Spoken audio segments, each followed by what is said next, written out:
Dad chose my stepbrother's wedding over mine. So my grandpa walked me down the aisle and I inherited his lake house. I 28F am in dire need of guidance regarding my wedding circumstances. Family drama has made what could have been a great situation into a total nightmare. I'll start from the beginning to help you understand how we got here because there's a lot to unpack. I grew up in what I believe to be a happy family as an only child. Weekend excursions with my parents, family game evenings, and my dad teaching me how to ride a bike are all part of my early recollections. The type of father who would construct tree houses for me and ward off monsters beneath my bed, he was my hero. But when I was 14, everything changed. The day my parents sat me down and announced their impending divorce is still fresh in my mind. Mom had discovered that Dad was having an affair with his coworker, Laura, 42F. Dad and Laura were married 6 months after the divorce was finalized. At that point, I got to know Aaron, 25M, Laura's son from a prior marriage. The change wasn't simple. Suddenly, I had a stepbrother after being an only child. My dad took it upon himself to be Aaron's ideal father figure when his biological father abandoned him when he was a little child. I initially found it admirable that Dad was assisting a child in need of a father. I was unaware that this would ultimately result in the death of my own father. Although slow, the alterations persisted. Aaron's baseball schedule became the focal point of our Sunday father-daughter breakfasts, which evolved into family breakfasts. My dad used to attend all of my dance recitals, but he started missing them because Aaron had practices or games. Despite having no baseball knowledge, he even joined Aaron's squad as assistant coach. My mother remarried David, a good man who had a job offer in another state, when I was 16. Despite everything, I wanted to be near my dad, so I chose to stay when they asked if I wanted to relocate with them. In retrospect, I wish I had chosen differently. My final year of college was the true turning moment. One rainy night, I was hit by another automobile that ran a red light while I was traveling home. Due to intestinal bleeding, I need emergency surgery. David and Mom flew in right away, but my dad? He texted me to let me know that Aaron was having a breakdown over his girlfriend ending their relationship, so he couldn't go. I was in the hospital for 3 days and he never once came up. I concentrated on creating my own life after graduation. At work, I met Mike, 30M, the new IT manager, and we became friends because we both enjoy hiking and classic sci-fi films. He proposed to us on a sunrise hike to our favorite location after 3 years of dating. It was ideal, and I felt as though my life was finally coming together for the first time. We sent out invitations 6 months in advance and decided to get married on October 15th of this year. I debated whether or not to ask Dad to escort me down the aisle for weeks. He was still my father in spite of everything, and I secretly hoped that this would be our opportunity to mend our relationship. A month prior to the wedding, I made the decision to hold off and surprise him with the request. However, Dad called me to lunch before I could ask him. He avoided making eye contact and appeared anxious. At last, he revealed the shocking news. Dad had already agreed to be Aaron's best man, and Aaron was getting married on October 15th. I had the impression that I had been punched in the stomach. I asked Aaron why he picked the same day, and he told me it was the day he and his fiancée initially met 2 years prior. I mentioned that Aaron was aware of our date and that we had sent out our invitations months prior. Dad's reaction? Since my venue was more flexible while Aaron's was extremely exclusive, he recommended that I change my date. I wouldn't alter our date. Deposits had already been made, invitations had been sent, and relatives were traveling in from abroad.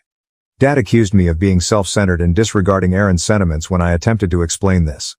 He claimed that because Aaron never had a real father figure, he needed him more. When my grandfather, Mom's father, learned, the situation blew out. He and I have always been close, particularly since my parents' divorce. He offered to take me down the aisle right away since he was upset with my dad. Then Dad made an unexpected announcement. He said he would give his vacation home to Mike and me as a wedding present. It is a stunning waterfront property that we have always appreciated. Dad abruptly changed his mind.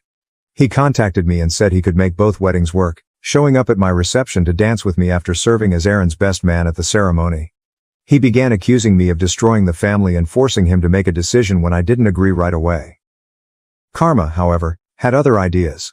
It seems that Aaron did not ask Dad to his wedding 2 weeks prior.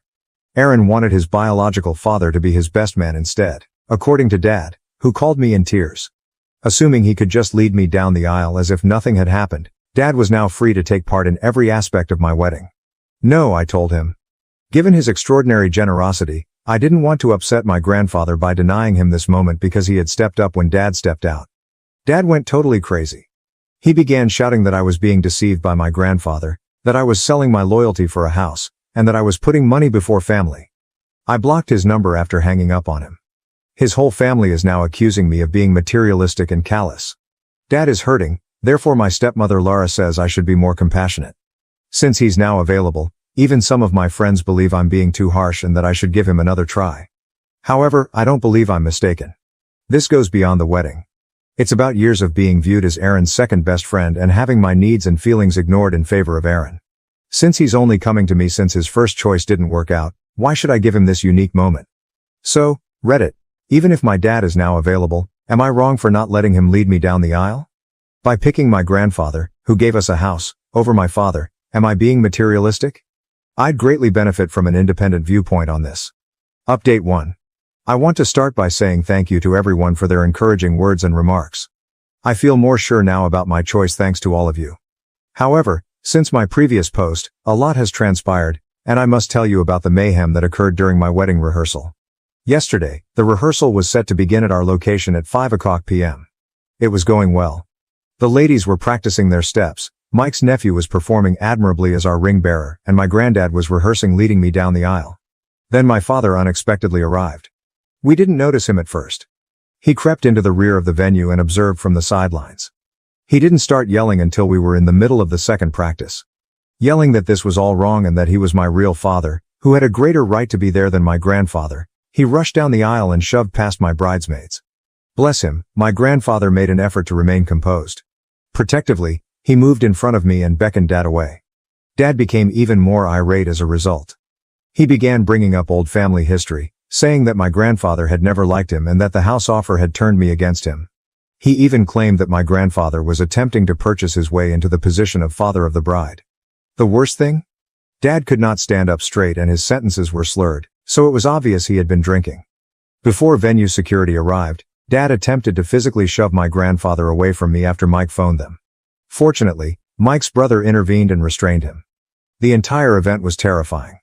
My mom was taping everything in case we needed proof for a restraining order, my bridesmaids were stunned, and my flower girls were crying. Dad started yelling at me as security escorted him out, saying that I was dead to him and that I would regret putting money before blood.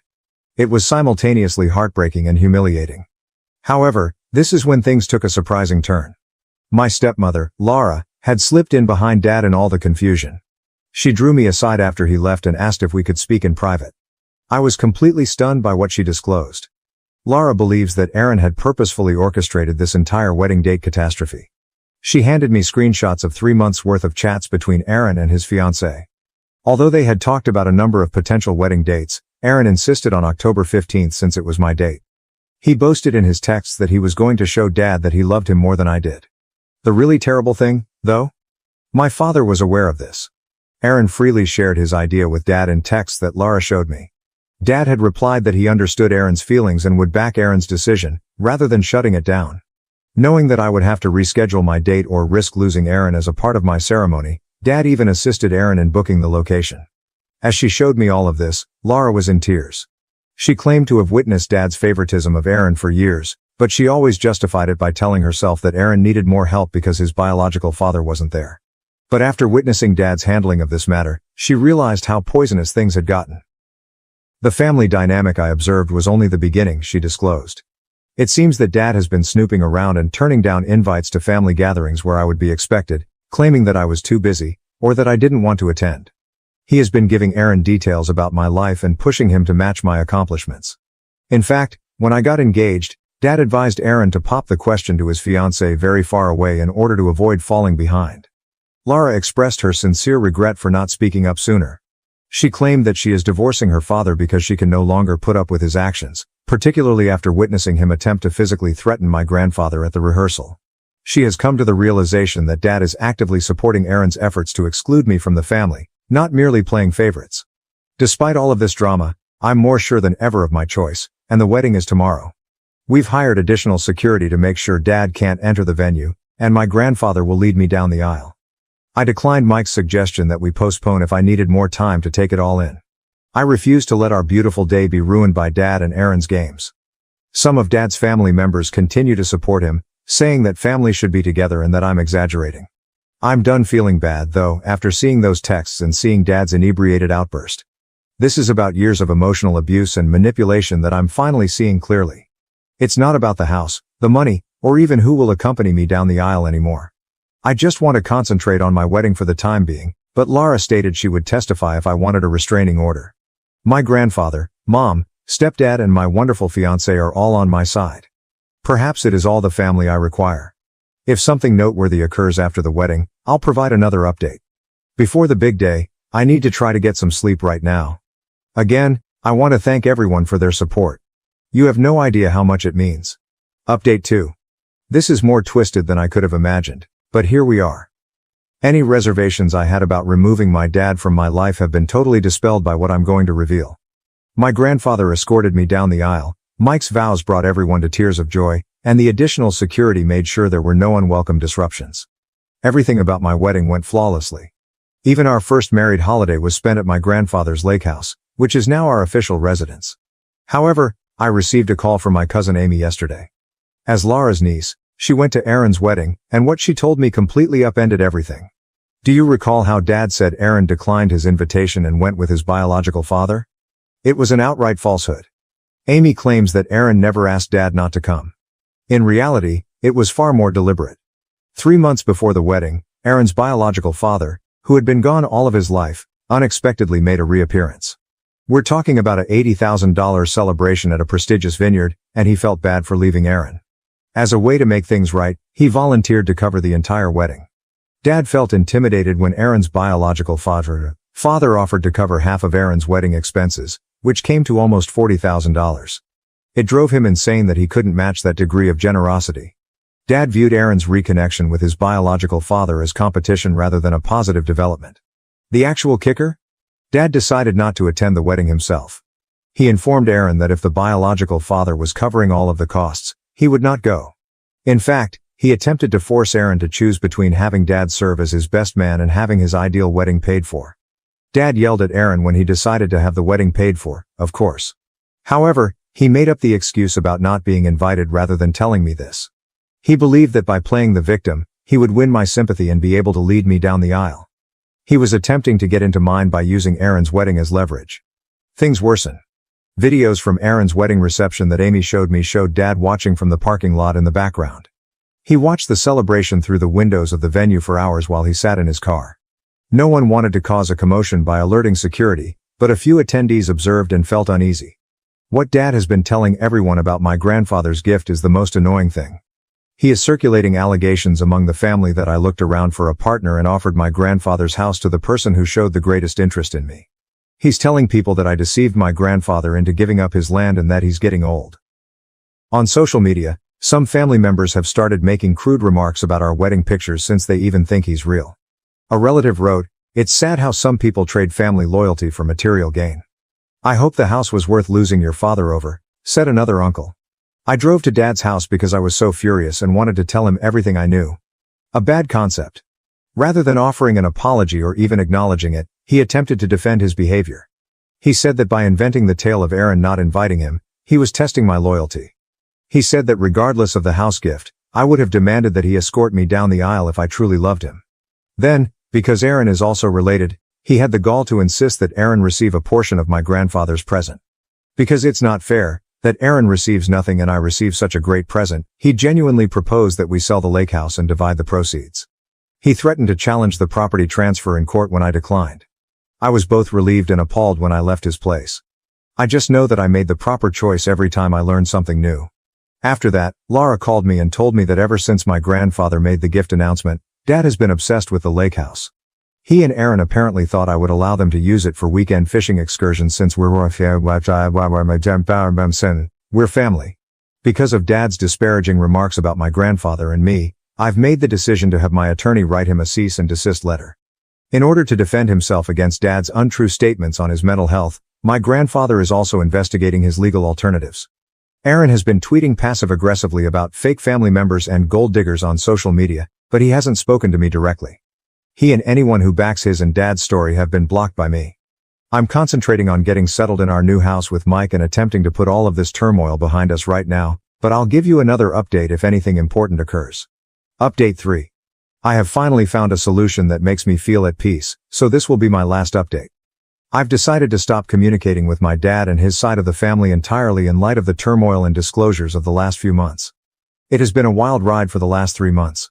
As I indicated in my previous post, Dad did attempt to challenge the transfer of the lake house. He launched a lawsuit, arguing that he ought to have some influence on my grandfather's property choices because he is my father. After my grandfather produced copious records attesting to his mental capacity and his explicit desire to transfer the land to Mike and me, his attorney finally abandoned the case. When Dad lost the court battle, his response was explosive. When he arrived at my place of employment, he created such a commotion that my employer had to bar him from the building. He yelled that I had stolen his retirement dream, implying that he and Aaron had intended to use the lake house as a fishing hideaway. Our restraining order documentation now includes the security footage of his outburst. Even more information about Dad's actions over the years was made public during Laura's divorce procedures. She discovered emails in which he and Aaron would purposefully schedule family get-togethers to clash with my crucial dates. They would purposefully plan events for when they knew I had obligations, then use my absence to portray me as the heartless relative. Spreadsheets were actually used to keep track of my schedule in order to generate these conflicts. The most startling revelation was found in Laura's divorce documents. It turns out that Dad had been putting money aside in a different account for years, money that was meant to be for Aaron and me. But according to the account statements, every cent was used on Aaron's schooling, vehicle, and now his wedding prior to Dad leaving. When Laura questioned this, Dad said my mom and grandfather could support me, so I didn't need the money. Aaron is also not managing the situation properly. It appears that his biological father's involvement backfired since following the wedding. He stopped answering Aaron's calls. Aaron has been attempting to get back in touch with his father, but he is too busy with the divorce and litigation to give him any attention. Aaron has been going on lengthy social media tirades about how I destroyed his family by stealing his future lake house and turning Laura against Dad. Through all of this, my grandfather, may he be blessed, has been a tremendous source of support. It has been touching to watch him and Mike connect over home renovation tasks as they work on remodeling portions of the lake house. This year, my mom, stepdad, grandfather, and a few close friends who supported us will be the only ones attending our first Christmas celebration there. Laura contacted me last week to inform me that, following the completion of the divorce, she would be relocating to a different state. She thanked me for giving her the confidence to go and apologize once more for not realizing Dad's manipulation sooner. Even though we're not close, I admire her for finally confronting Dad's actions. The extended family is mainly divided into 2 groups, those who have seen through Dad's lies and those who still believe them. It seems quite liberating to have lost contact with some relatives. They are the only family I need, and the people that matter have stayed. I'm getting used to living in a lake house with Mike. I occasionally catch myself feeling depressed about Dad's situation, but then I recall all the spreadsheets, the prearranged arguments, the deception, and the manipulation. When he decided Aaron was the only child worth his time and effort, I lost him years ago, so I know I'm not losing a parent. In times of self-doubt, your messages and remarks enabled me to maintain my position. Walking away from toxic family members, including parents, might be the healthiest course of action. Sometimes the hardest option is the correct one. Thank you for watching. If you haven't subscribed yet, please do so and hit the notification bell to stay updated with more shocking real-life stories happening around you.